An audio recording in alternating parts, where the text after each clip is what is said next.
एक ओंकार सतनाम करता पुरख निरभव निर्वैर अकाल मूरत अजूनी सैभं गुर प्रसाद। ज्ञान ध्यान किछ कर्म ना जाना सार न जाना तेरी सब ते वड्डा सतगुर नानक जिन कल राखी मेरी। ज्ञान अंजन गुर दिया अज्ञान अंधेर विनाश हर कृपा ते संत भेटिया नानक मन परगास। सतनाम श्री वाहे गुरु साहेब जी। सूही महला पहला घर दूजा एक ओंकार सतगुर प्रसाद।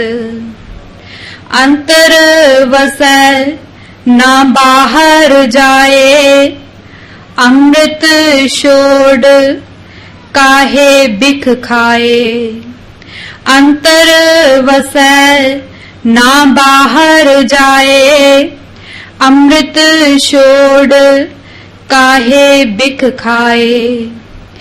ऐसा ज्ञान जपो मन मेरे होवो चाकर साचे केरे रहाओ।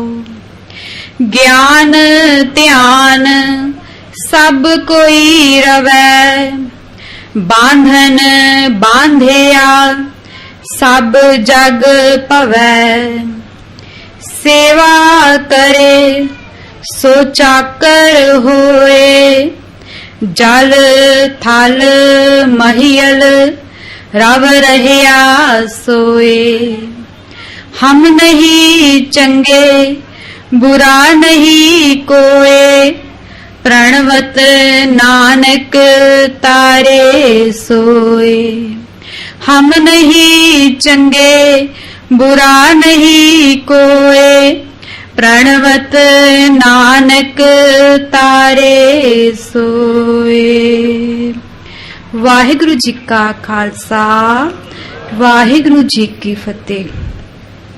गुरु साहिबान दे बख्शे हुए इस सूही राग विच इस शब्द दी विचार शुरू करन तो पहला गुरु साहिबान दी गोद विच जुड़ बैठी गुरु प्यारी साध संगत जी जरा गज के फतेह बुलाओ जी। वाहिगुरु जी का खालसा वाहिगुरु जी की फतेह। अज दे इस शब्द विचार चर्चा तो पहला दास आप सब जी दे पास दोवें हाथ जोड़ के निमरता सहित बेनती करदी है कि आओ सब तो पहला इस शब्द दिया रहाओ वालियां पंक्तियां दा मिल के शब्दी रूप विच गायन करिए। इसदा मकसद इसदा कारण यह है कि गुरबाणी विच दिते किसे भी शब्द दा केंद्री भाव उस दियां रहाओ वालियां पंक्तियां दे विच ही छुपिया हुंदा है कि उस शब्द दे राही गुरु साहिबा ने सानू केड़ा उपदेश देना कीता है। इसलिए आओ मिलके साथ दिओ जी। ऐसा ज्ञान जपो मन मेरे ऐसा ज्ञान जपो मन मेरे।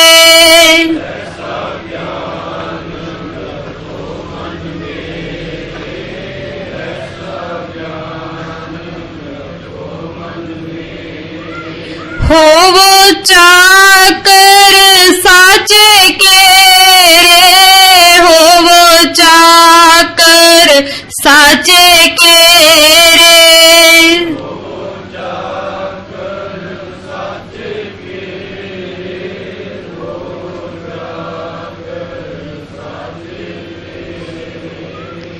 ਸੂਹੀ ਰਾਗ ਵਿੱਚ ਗੁਰੂ ਨਾਨਕ ਪਾਤਸ਼ਾਹ ਜੀ ਦੇ ਰਚੇ ਹੋਏ ਇਸ ਸ਼ਬਦ ਦੇ ਰਹਾਉ ਵਾਲੀਆਂ ਪੰਕਤੀਆਂ ਦੇ ਵਿੱਚ ਗੁਰੂ ਸਾਹਿਬਾਂ ਨੇ ਗਿਆਨ ਦੀ ਗੱਲ ਕੀਤੀ ਹੈ ਕਿ ਉਸ ਗਿਆਨ ਦੀ ਗੱਲ ਕੀਤੀ ਹੈ ਜਿਹੜਾ ਅਸੀਂ ਪੁਸਤਕਾਂ ਪੜ੍ਹ ਕੇ ਪ੍ਰਾਪਤ ਕਰਦੇ ਹਾਂ ਜਾਂ ਫਿਰ ਅਲੱਗ-ਅਲੱਗ ਧਰਮਾਂ ਦੇ ਧਾਰਮਿਕ ਗ੍ਰੰਥ ਪੜ੍ਹ ਕੇ ਪ੍ਰਾਪਤ ਕਰਦੇ ਹਾਂ ਜਾਂ ਫਿਰ ਆਪਣੇ ਆਲਿਓ ਦੁਆਲਿਓ ਵੇਖ ਕੇ ਸੁਣ ਕੇ ਪ੍ਰਾਪਤ ਕਰਦੇ ਹਾਂ। नहीं, बिल्कुल नहीं। गुरु साहिबा ने ऐसे दुनियावी ज्ञान दी गल बिल्कुल नहीं कीती। तां फिर असी गुरु साहिबा तो ही अपने शब्द गुरबाणी तो ही प्रमाण लैके पुछ लईए कि गुरु साहिबा ने किहड़े ज्ञान दी गल कीती है। आसा जी दे वाद दे एक श्लोक विच गुरु साहिब जी फरमान करदे हन कि कुंभे बद्धा जल रहे, जल बिन कुंभ ना होए, ज्ञान का बद्धा मन रहे, गुर बिन ज्ञान ना होए। गुरु साहिब जी फरमान करते हैं कि जिस प्रकार पानी घड़े आदि भांडे दे विच ही टिकिया रहंदा है तिवें ही गुरु दे ज्ञान विच बद्धा होया मन ही गुरु चरणां दे विच टिक सकदा है। जिस तरह पानी घड़िया दी भांडे विच टिक के रह सकता है पर जिहड़ा घड़ा है वह भी पानी तो बिना घड़िया नहीं जा सकता, भाव पानी तो बिना उसनू बनाया नहीं जा सकता। जिस तरह के असी गुरु दे उपदेश दे विच ही अपने मन नू काबू करके रख सकते हैं पर गुरु दे ज्ञान तो बिना ये मन भी एक थां ते टिकिया नहीं रह सकता। पर ज्ञान भी गुरु तो बिना प्राप्त नहीं हुंदा। आसा जी दे वाद दे विच ही एक होर श्लोक दे गुरु साहिब कहंदे हन कि जे 100 चंदा उगवै सूरज चढ़े 1000 एते चानण होंदियां गुर बिन घोर अंधार। गुरु साहिब समझाना करते हैं कि जेकर 100 चंद्रमा निकल पैन, 1000 सूरज चढ़ पैन, इतनी ज्यादा रोशनी, इतने ज्यादा चानण हो जाने दे बावजूद भी गुरु दे ज्ञान तो बिना अज्ञानता दा हनेरा नहीं दूर हो सकता। गुरु साहिब एक होर शब्द दे राही सानू ज्ञान दे परथाए समझाना करते हैं कि ज्ञान ना गली ढूंढी है कथना करड़ा सार, कर्म मिले ता पाई है होर हिकमत हुक्म खुआर। गुरु साहब समझाते हैं कि निरिया ज्ञान दियां फोकियां गल्लां करन दे नाल ज्ञान की प्राप्ति नहीं हो जाती, ज्ञान नू भालिया नहीं जा सकता। ये ते इतना कठिन है, इतना करड़ा है जितना के लोहा। हाँ, कर्म मिले ता पाइए। कर्म की है? कर्म गुरु दी बख्शिश, गुरु दी रहमत। गुरु आप ही जीव दे ऊपर तरस करके उसकी प्राप्ति करा देवे ता हो जाती है, नहीं ता उस परमात्मा दे अगे जीव दी कोई भी चारा गोई जां फिर हुक्म सब व्यर्थ ही हुंदे हन। इसे ज्ञान दे परथाए ही दास तुहाडे नाल एक छोटी जी साखी सांझी करना चाहेगी। इतिहासिक पुरातन साखी के अनुसार राजा जनक ने अपने राज दे विच ऐलान करवा दिता कि कोई भी मनुख, कोई भी ऋषि, ज्ञानी, ध्यानी मैनू एक पैर घोड़े की काठी ते पौड़ विच रखन तो बाद दूसरा पैर दूसरे पौड़ दे रखन दे जितने समय दे विच ही मैनू ज्ञान दा उपदेश करा देवे, मैं उसनू मुंह मंगिया इनाम देवांगा। राजे जनक दी गल सुन के बहुत सारे ऋषि मुनि ज्ञानी ध्यानी संत महापुरुष आए पर इतने घट समय विच कि घोड़े की काठी दे एक पैर रखिया होवे ते दूसरा पैर रखन जितने समय दे विच ही ज्ञान की प्राप्ति करा दी जावे। कोई भी इतने घट समय विच राजे नू ज्ञान का उपदेश ना करवा सकिया। ताही एक अष्टावक्र नाम दा ऋषि संत महापुरुष आया। उसनू अष्टावक्र इसलिए कहा गया है क्योंकि उस दे शरीर दे विच 8 तरह दे विंग सन। इतना कोझा दिखण वाला ओ ऋषि उसने कहा, राजन मैं तेनू इतने घट समय दे विच ज्ञान करवा सकदा हां, पर इस दे बदले तू मैनू गुरु दक्षिणा की देवेगा। राजन सोचन लगा तां उस ऋषि ने कहा कि हरेक मनुख दे पास तीन चीजां उसदियां अपनियां हुंदियां हन। एक मनुख दा तन, दूसरा मन, तीसरा धन। ऋषि कहन लगा कि तू इन्हां तिन्नां चीजां दे विचों मैनू किहड़ी गुरु दक्षिणा दे रूप विच देवेगा। राजा सोचन लगा ते उसने ऋषि नूं कहा कि मैं अपनी महारानी दे नाल, रानी दे नाल सलाह करके तेनू कल दसांगा। राजे ने घर जाके अपनी रानी दे नाल सलाह कीती ते उसनूं दस्सिया कि एक ऋषि मैनू ज्ञान देण लई तैयार है, लेकिन ओ मेरे कोलों गुरु दक्षिणा दे रूप विच मेरा तन, मन जां धन तिन्हां विचों एक चीज मंगदा है। मैं उसनूं की देवां। हुण दुनियावी सोच रखण वाली मेरे वर्गी रानी उसने सोचिया कि जे राजन ने अपना तन दे दिता तां फिर राज भाग कौन संभालेगा, जे इसने अपना धन दे दिता तां फिर सारी दी सारी राजसी ताकत, ऐशो इशरत सब कुछ खत्म हो जाएगा। ते इसलिए उसने मन नूं तुछ समझदिया होया कि राजन तू उसनूं अपना मन गुरु दक्षिणा दे रूप विच दे दे। अगले दिन ऋषि अष्टावक्र राजन दे पास आया ते उसनूं पुछया कि हाँ राजन मैं तेनू ज्ञान दा उपदेश देण लई तैयार हां, तू मैनू गुरु दक्षिणा दे विच की देवेगा। तां उस राजे ने कहा कि मैं तेनू गुरु दक्षिणा दे रूप विच देण लई अपना मन देण नूं तैयार हां। इस सोच के राजा ज्ञान प्राप्ति दी तैयारी विच उसने घोड़े दी काठी दे पौड़ च एक पैर रखिया ते दूसरा पैर रखण ही लगा सी तां उसे वेले ही ऋषि ने उसनूं कहता, राजन ठहर जा। राजा बड़ा हैरान होया कि इतने समय दे विच ही ते मैं ज्ञान दी प्राप्ति करनी सी ते इसने ते मैनू पहलों ही रोक दिता। उसने उसनूं पुछया कि राजन तू मैनू घोड़े दी काठी दे दूसरा पैर रखन तो क्यों रोकया। तां उसे वेले ऋषि ने कहा कि राजन मेरा मन नहीं कर रहा घोड़े दी काठी ते बैठण नूं, ते फिर तू किवें चढ़ सकदा है। राजा बड़ा हैरान होया, सोचन लगा कि यह किस तरह हो सकता है। राजे ने ऋषि ने उस टाइम कहा कि तू मैनू गुरु दक्षिणा दे रूप विच अपना मन भेटा कर चुकिया है, हुण तेरा मन तेरा नहीं रहा, ये तेरा मन हुण मेरा हो गया है, इसलिए मेरा मन घोड़े दी काठी ते चढ़न नहीं कर रहा, ते तू किवें चढ़ सकेगा। राजे नू उसे वेले ही इस गल दा ज्ञान हो गया कि मन जिसनू असीं तुच्छ समझदे हां ये कितना शक्तिशाली, कितना बलवान है, कितना चंचल है। भला शिंगां दे विच ही बैठिया बैठिया कित्थों कित्थों दियां देशां देशां दे सैरां भी कर आंदा है। गुरु साहब कहते हैं कि जिस तरह घड़े आदि भांडे दे विच ही ये जल टिकिया रह सकदा ना, तिवें ही गुरु दे उपदेश दे विच बज्जा होया मन ही एक जगह ते टिक सकदा है। हुण इस छोटी जी साखी तो बाद असीं गुरु शब्द दे विचार दी चर्चा सांझी करिए। शब्द दे आरंभ विच सूही महला पहला, सूही महला पहला घर दूजा, एक ओंकार सतगुर प्रसाद दिता होया है।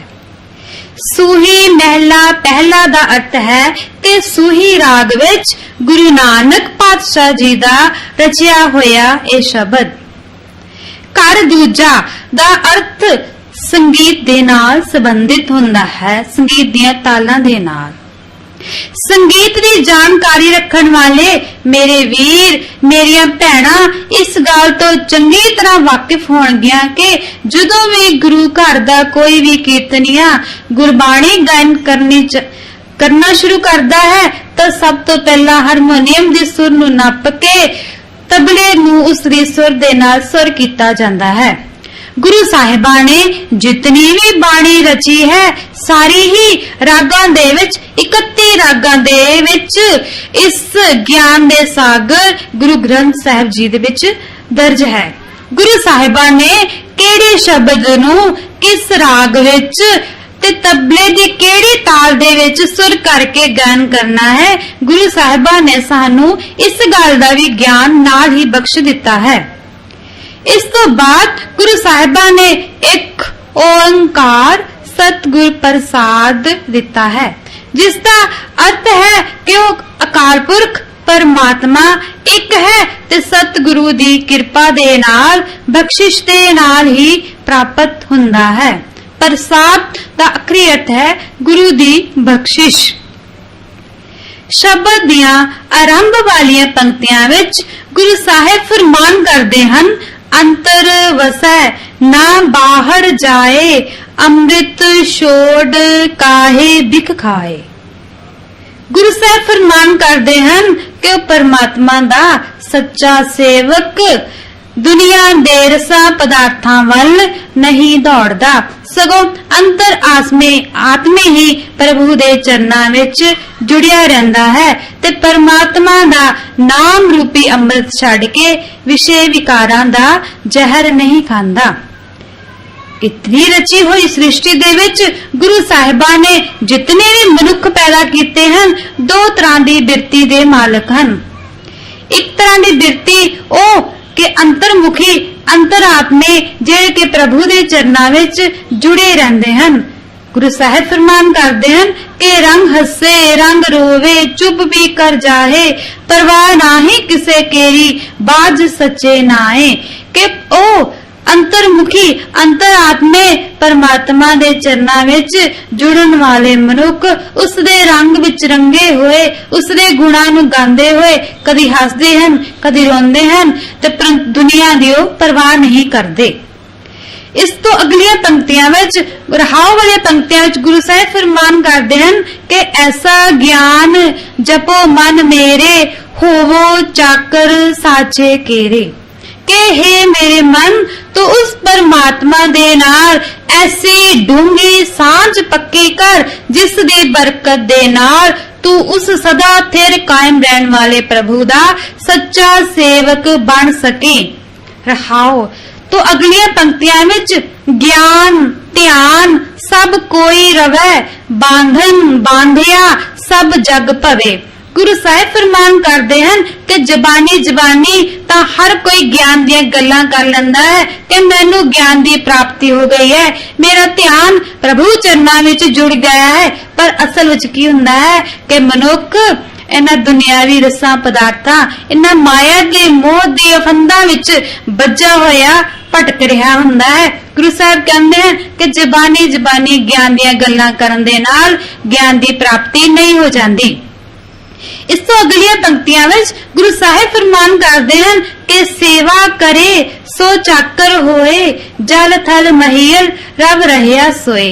गुरु साहिब फरमान करते हैं कि ओ मनुख जेड़ा दुनियावी पदार्थां दे वल्लों मन नूं रोक के प्रभु दे चरनां विच सुरत नूं टिका के उसदा सिमरन करदा है, ओही प्रभु दे असली चाकर सेवादार बनता है।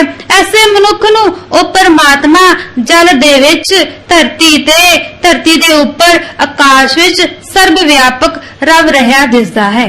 इस शब्द दियां अंतलियां पंक्तियां विच गुरु साहिब फरमान करते हैं कि हम नहीं चंगे बुरा नहीं कोए, प्रणवत नानक तारे सोए।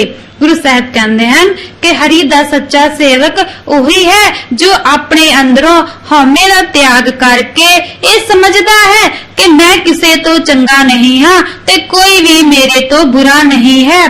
फिर ऐसी सोच रखने वाले मनुख नूं गुरु नानक पातशाह फरमान करते हैं कि इस विषय विकारा रूपी लहरां तो पार लंघा देंदे हैं। इस शब्द दे कि अखीर तत सार विच गुरु साहिब जी सानू यही समझाना करते हैं कि हे मेरे मन तू उस परमात्मा दे नाल ऐसी डूंगी सांझ पक्की कर जिस दी बरकत दे नाल तू उस सदा थिर कायम रहने वाले प्रभु दा सच्चा सेवक बन सके। शब्द दी विचार करदियां 10 पासों बेअंत गलतियां हो गई होणगीਆਂ। साध संगत जी ते गुरु साहिब बख्शण योग हन, बख्श लेना। जरा गज के बुलाओ जी। वाहिगुरु जी का खालसा, वाहिगुरु जी